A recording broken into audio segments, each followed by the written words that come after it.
Gente, de acordo com a Sociedade Brasileira de Angiologia e de Cirurgia Vascular, olha, repare nesse número, cerca de 25% da população acima de 55 anos tem doença arterial periférica, que provoca obstrução das artérias. E em 80% dos casos, a doença não apresenta sintomas. Caramba, como saber que a coisa não vai bem, né? Por isso, nós vamos buscar o cirurgião vascular, radiologista e intervencionista, Dr. William Fonseca.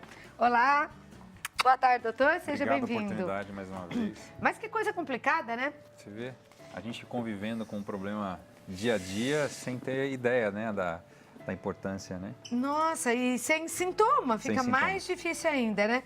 Bom, vamos começar falando dessa doença, então, tão importante, que assusta um pouco. Essa é a chamada doença aterosclerótica, né, Claudete? E a oportunidade que você nos dá aqui de trazer essa informação em cima da prevenção, que eu acho a maior ideia, né? Então, eu acho que até tem uma foto aqui. Vamos mostrar. Perfeito. A formação da gordura, ela acontece desde o início da infância, digamos assim. Quer até lá, doutor? Perfeito. Vamos lá. Ela se inicia, né, num período precoce da vida e, às vezes, há relatos até de uma fase bem inicial de você já ter essa formação de gordura. Então, os jovens podem ter também? Mas eles não desenvolvem os sintomas, digamos assim. O que a gente tem que ter ideia é que essa... Quer dizer, ela vai juntando e quando chega lá na frente... Com o decorrer da vida. Caramba. Essa formação da placa de gordura, né? Ela se inicia por uma associação de fatores que envolve alimentação, o fator genético é importante. Existe uma relação também com hábitos de vida, então o sedentarismo sendo um fator desencadeante, tabagismo como um importante formador da placa de gordura. E ela se faz de uma forma progressiva e de uma forma distribuída. Isso pode acontecer, por exemplo, na doença carotídea, doença coronária, né, que afeta as artérias do coração, as artérias do membro inferior, as artérias cerebrais. Nossa, né? é muita artéria para afetar, né? E Agora, por que o tabagismo? A gente sempre acha assim que é colesterol, vai formar essa placa de gordura, se eu como coisa muito engordurada, alimentação errada, tal. Qual o peso do sedentarismo e do tabagismo? É uma questão bastante importante que você levantou. Existe uma ideia muito sobre a oxidação que o organismo sofre, desencadeada pelo alimento industrializado, o tabagismo, né? E esse processo, que é um processo que vem se estudando cada vez mais, ele começa inicialmente com um depósito de uma gordura e ele se desenvolve na dependência dessa oxidação, digamos assim. Então, uma vez que eu uso o cigarro, ele libera substâncias nocivas no organismo, que leva tanto uma alteração da parede arterial, como se ela ficasse mais rugosa, digamos assim, ela ficasse mais áspera, né? Quanto a radicais livres circulantes na corrente sanguínea que propiciam a aderência da placa de gordura no vaso. Então, até um fator interessante. Muitas pessoas, às vezes, que fizeram check-up, exames de rotina, às vezes chegam num pronto-socorro com infarto, que seria um grande acúmulo dessa placa, e às vezes elas vão dizer, puxa, mas eu tinha exames normais. Mas exames que às vezes a gente não detecta o fator oxidativo. Então, às vezes, é aquela pessoa que faz o exame periódico do colesterol, o colesterol tá normal, digamos assim, mas que ele é um tabagista ou sedentário. E que ele chega no pronto-socorro com infarto e vai dizer, puxa, mas tive no meu médico há dias e ele disse que meus exames estavam normais. Então, às vezes, a gente se depara com situações que surpreende até mesmo o médico, onde você não identifica esse fator exudativo, esse fator de saturação, digamos assim. Caramba, essa oxidação. sintomática ainda com isso, nem o exame é mais complicado. Agora, doutor, você falou sobre a parte genética, sim, né? Sim. É muito mais arriscado uma pessoa que é sedentária, que fuma, né, que tem colesterol alto, ter. Mas é certeza ou aí conta muito a parte genética? A parte genética ela serve para a gente como um levantamento histórico. Então, o paciente que chega ao consultório, por exemplo, olha, eu tive um infarto de um avô que teve derrame aos 60 anos. O meu pai que teve um evento cardiovascular aos 52. Isso nos faz pensar que existe um critério genético de predisposição onde aquela pessoa deveria trabalhar muito mais a prevenção do que os pais trabalharam.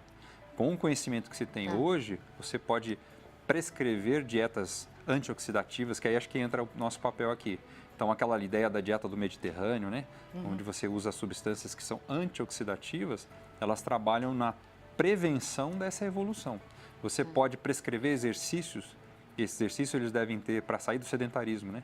Periodicidade e frequência. Então, que tipo de exercício? Caminhada já é um bom passo. Então, aquela pessoa que parte do pressuposto que ela caminha 40 minutos de segunda a sexta, ela já deixaria de ser sedentária, ela já estaria atuando no fator de predisposição, combatendo aquela predisposição genética, digamos assim.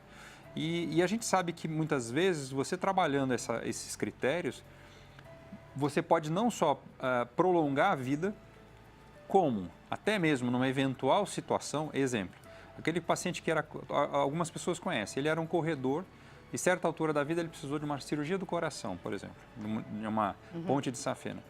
Mas é sabido que esse paciente tem uma chance muito maior de sair bem dessa cirurgia do que aquele que era sedentário. Então, às vezes, ele vai questionar, puxa, mas eu sempre fiz tudo correto e acabei numa cirurgia do mesmo jeito.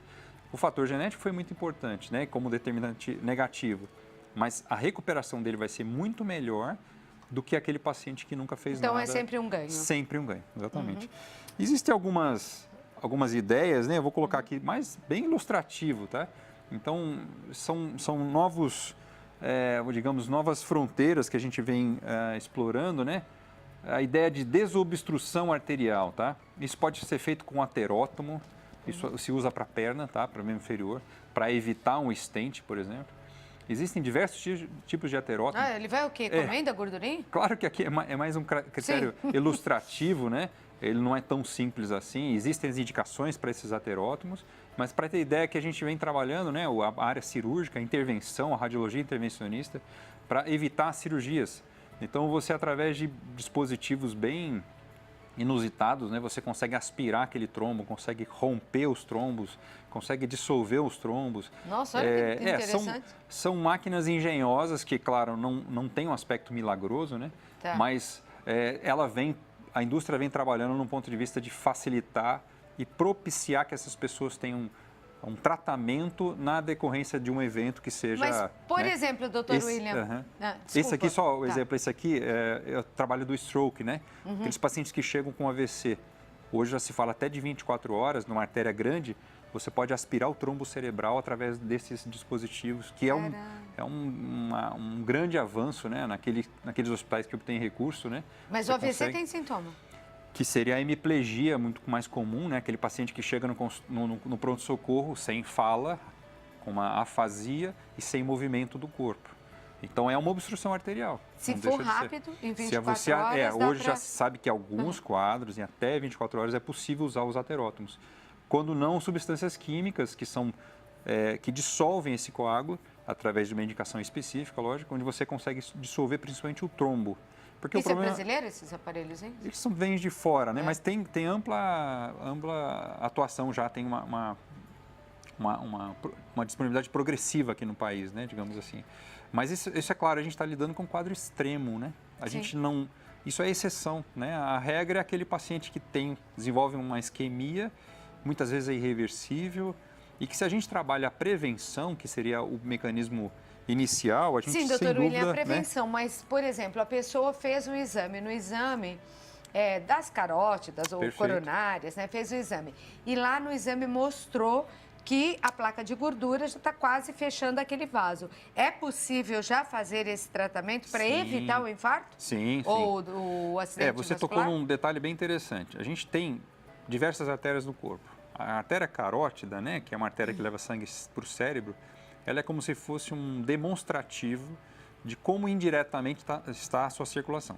Então, através de um ultrassom, que é um exame simples, você consegue medir o espessamento da camada intimal, você consegue saber se essa pessoa já tem uma placa de gordura em desenvolvimento. Só com ultrassom? Só com ultrassom. É uma forma indireta. Claro que ela não resolve todos os problemas, mas uma vez que a pessoa tem uma placa de gordura na carótida, eu vou entender, olha, você já é uma pessoa que tem uma predisposição a eventualmente vir a ter um infarto, eventualmente a vir a ter um derrame. Então, essa pessoa a gente vai reforçar que ela tenha uma alimentação antioxidativa, que ela faça caminhada com regularidade, possa até prescrever uma medicação que seja antiagregante para prevenir outros sintomas. Agora, você tocou num assunto também interessante. Eu fiz um diagnóstico de que ela tem uma placa de carótida nesse grau aqui, né? Quase 80%, né? Se a gente for pensar. Tudo que está amarelo aqui é gordura, o que é sangue está passando só por aqui. Não sobrou nada para o vaso, coitado. Aí o que você pode optar, né? Você pode colocar um stent, por exemplo, né? Então você passa com uma malha metálica, ela vai abrir essa gordura, propiciando que o sangue passe... Ela só vai empurrar a gordura, ela não vai eliminar. Gordura, não vai eliminar completamente, né? Então, é claro o que a gente está citando, isso é a conduta extrema. Tem as suas indicações, elas são indicações pontuais, né? Não é para qualquer... A pessoa fala, doutor, é uma plaquinha de 20%, põe stent? Não. Você precisa ter uma justificativa técnica e médica, né, baseada em literatura, para indicar um procedimento desse. Dá para ter vários stents Dá para ter corpo, vários já que temos tantas artérias? Dá para ter. Tem mais coisa aí para mostrar? Não, que vídeo não. Então vem para cá, doutor. Agora, eu queria deixar uma pergunta aqui, eu já volto. Vou lá dar um recado e já venho. Qual a relação entre o diabetes e essa obstrução? Se piora para quem tem diabetes, né? Porque dizem que é uma doença que é melhor não ter. Quem tem que controlar direitinho, né? Que é perigoso. E você tem a chance agora, e-mails, tá, gente? Pode mandar e-mail hoje aqui para mim, santareceita@tvaparecida.com.br. Eu já volto para a gente continuar. Aliás, vou falar sobre uma coisa importante. Eu fico ouvindo aqui o Dr. William, me dá vontade de ir a pé daqui para São Paulo, para andar, fazer exercício, é verdade. Eu volto a conversar aqui com o Dr. William Fonseca. Dr. William, o quadro de diabetes piora? A gente sabe que o diabetes tipo 2, que é o diabetes que se desenvolve normalmente no adulto jovem, né? Ele está ligado à obesidade, ao sedentarismo, né? Como um fator de precipitação. Existe uma relação hereditária, principalmente, e ele trabalha de uma forma extremamente negativa nessa questão, no desenvolvimento de placas de gordura, quanto do processo inflamatório, isso que é mais importante, né? A gente tem que lembrar também que existe o diabetes tipo 1, que não é exatamente esse quadro, né? Esse seria o tipo 2. E esse diabetes, ele tem dois tipos de sintomas. Ele pode desenvolver doenças na microcirculação. O que seria isso? Aquele paciente que começa a perder sensibilidade nas extremidades, alteração visual, alteração da função renal, por um comprometimento de uma circulação quase do tamanho do fio do cabelo. Nossa. Microscópico. E existe a doença arterial das artérias de médio e grande calibre, que seria esse assunto que a gente está tratando especificamente. O diabetes, ele tem uma atuação bastante determinante nesse processo do desenvolvimento da placa de gordura, né? Quem tem que se cuidar mais ainda, exatamente, né? E prevenir. Tenho pressão alta e histórico de colesterol alto na família. Aumenta o risco de entupir as artérias? Solange Rosa, de São Paulo. Beijo, Solange. Aumenta, muito importante a pergunta. Aumenta, sim. O estresse da hipertensão, né? Aqui ele causa um processo de cisalhamento da íntima do vaso. Então, cada vez que eu tenho um aumento da pressão arterial, isso desestrutura aquela parede de dentro da artéria e propicia a aderência ali, digamos assim, né, do processo de aterosclerose, sem dúvida. Uhum. Pergunta interessante aqui da Ana Clara, de Gonçalves, Minas Gerais. A gente já gravou lá em Gonçalves, Ana, aí na tua terra. Existe alguma chance da artéria desobstruir sozinha? Eu vejo a seguinte questão, talvez essa não seja a visão mais, digamos, interessante. Imagina que eu tenho uma circulação, tá? Eu sempre uso o exemplo aqui da nossa região, você tem uma estrada como Via Dutra, né? Tá. Essa seria a artéria principal. Uhum. Imagina que essa estrada, ela, por uma questão de feriado, ela está congestionada. Qual a opção que a gente faz? A estrada velha, né? Eu brinco com esse exemplo. Uhum. Então, o organismo, ele não necessariamente precisa desobstruir aquele vaso, mas ele pode desenvolver uma circulação colateral. Ele pode ganhar uma circulação extra àquela que existe. Outros caminhos. Outros caminhos. E o fator que trabalha positivamente nesse aspecto é o exercício. Então, muitas vezes você vai pegar uma pessoa que teve lá uma cirurgia do coração, por exemplo, e ela mudou drasticamente seu hábito de vida. Dali 5 anos da cirurgia, a ponte de safena, por exemplo, obstruiu. Mas ela continua com uma vida legal. Porque nesse período, conforme ela trabalhou essa possibilidade de reabilitação, o organismo ele se incumbiu de achar outros caminhos que suprem aquela área que era antigamente irrigada, né? E a vida prossegue normalmente. Então, mesmo com cuidado com a alimentação, com exercício e tal, obstruir sozinha, não. Mas não dá para reverter esse quadro. Reverter teria que haver um aspecto mecânico, necessariamente. Tá. Mas, às vezes, com o tratamento clínico, a boa alimentação, a atividade física, ela desenvolve uma circulação colateral e ela fica assintomática do mesmo jeito. Né? Qual a relação, doutor, com a dor nos pés, nas pernas, mesmo quando você está em descanso, assim, principalmente, que dói, com a obstrução? Eu falo que a cirurgia vascular ela é bem determinante, né? Vamos dizer assim. O que traz a doença arterial, a dor nas pernas? Geralmente é chamada claudicação limitante. É aquela pessoa que reproduz a seguinte ideia: doutor, toda vez que eu caminho um quarteirão e meio, eu sinto dor e preciso parar, interromper minha caminhada. E essa distância, ela se repete. Então, toda vez que eu caminho aquele tanto, obstrução nas artérias, principalmente. Então, a tendência é que essa dor melhore com o repouso. Porque eu não estou... É como ela não dói em repouso, dói ao caminhar. Porque é um motor que, quando eu exijo combustível, falta. Se eu desacelero, diminui a dor. Porém, se essa doença progredir, ela pode entrar na chamada dor isquêmica de repouso. Então, o grau de obstrução se tornou tão importante que agora, mesmo parado, dói. Então, já seria um quadro mais avançado. Agora, existem, no caso dos diabéticos, uma confusão. Por quê? O diabético ele pode desenvolver, paralelamente à obstrução arterial, a neuropatia diabética. E essa neuropatia ela pode levar a dormência, ardência, sensação de neuropatia em bota, parece que está com uma bota, gelo ou calor, e não necessariamente tem a relação direta com a obstrução, e sim com a neuropatia. É um pouco confuso, mas... Não, mas dá para entender. Agora, qual o seu recado, então, para as pessoas que estão vendo o programa? A gente já falou sobre os cuidados, exercício, alimentação. Alimentação, evitar os alimentos industrializados, diminuir a ingesta de açúcares, principalmente, que hoje a oferta é muito grande, né? Nem me fala.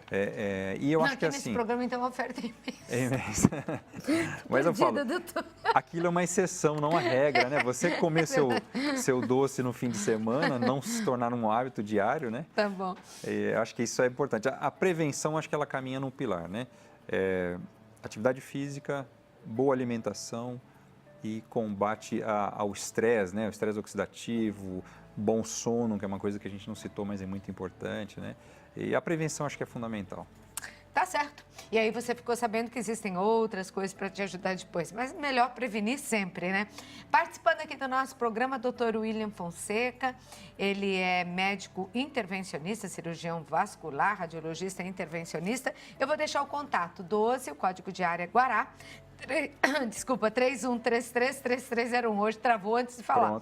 31333301. Eu falei que é trava-línguas esse telefone. 12. Muito obrigado, doutor, por ter vindo. Muito obrigado mais uma vez, viu, querido? Excelente final de semana, que já está chegando, né? Pronto. Obrigado.